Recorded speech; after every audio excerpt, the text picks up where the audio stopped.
The blood of a unicorn will keep you alive, even if you are an inch from death, but at a terrible price.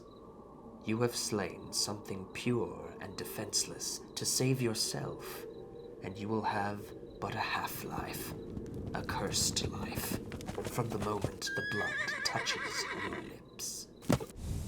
Welcome all to kinser'skeep.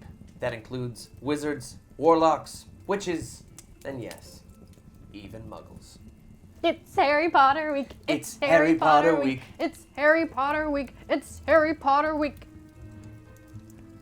The wizarding world after dark is a dangerous place to be, even for the purest of creatures. The unicorn. So, before we start drinking their blood, let's learn more about them, shall we?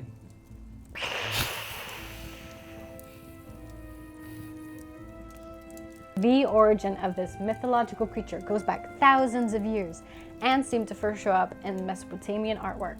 The first historical documentation happened around 400 BCE with the writings of Theseus when describing the region of India.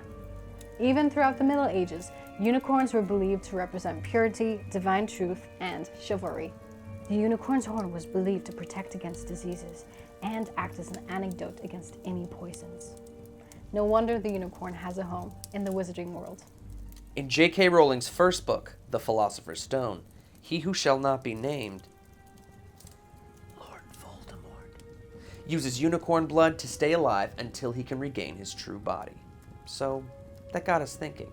If drinking unicorn blood can save you from certain death, what does it taste like?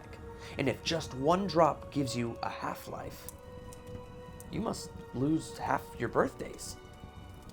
Wait, so it must taste like a bunch of birthdays, right? Well, this vanilla twist on the classic birthday cake shot will put you back on your feet in no time. You may even bottle it, so you can stop lurking around the Forbidden Forest. Let's make it. Ah, yes, unicorn blood.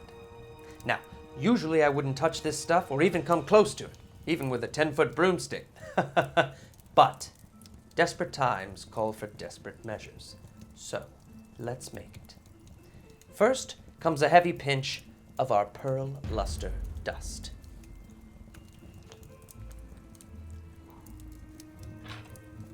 Careful, a little goes a long way.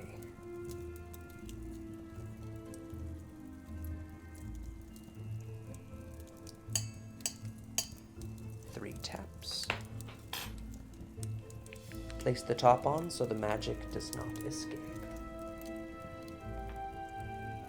Moving on. Next comes 3/4 of an ounce of vanilla simple syrup. Check the links below for a video on how to make that, but if you don't have vanilla simple syrup, that's okay. Simple syrup will work just fine. 3/4 of an ounce. Bubble, bubble, toil and trouble.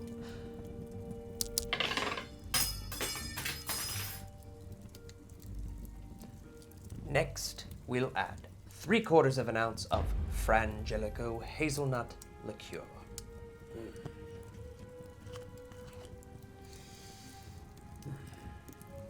I'm dragon roasted nuts about this stuff. A heavy 3/4 of that, that's all right. Right into the shaker. Followed by 1/2 ounce of fresh squeezed lemon juice. Not too much, not too little. Perfect. And you know what they say, life gives you lemons, make unicorn blood. And that brings us to our final ingredient, Tito's vodka. We're going to add 1 ounce and 1/4 of that right into the shaker.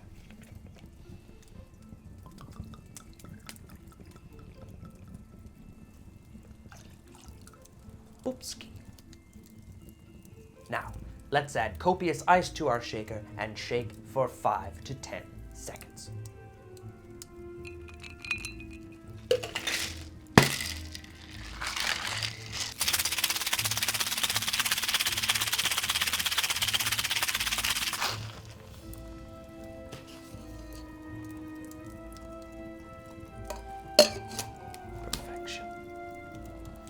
You can pour it into any glass you'd like. This punch glass will work perfectly. And let's strain right into the glass.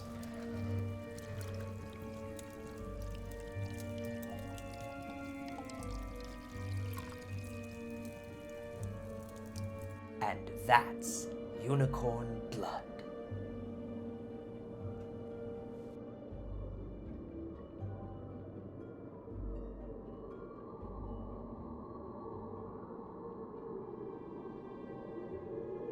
If you crave bubbles and smoke, feel free to add a small piece of dry ice.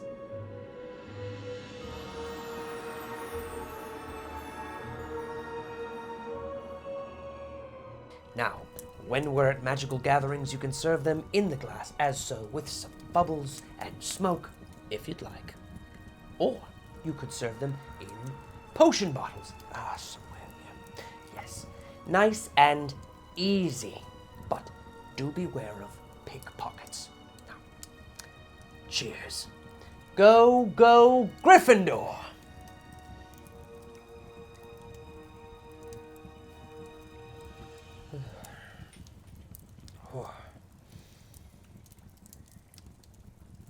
Oh no. Well, that's not good at all, is it?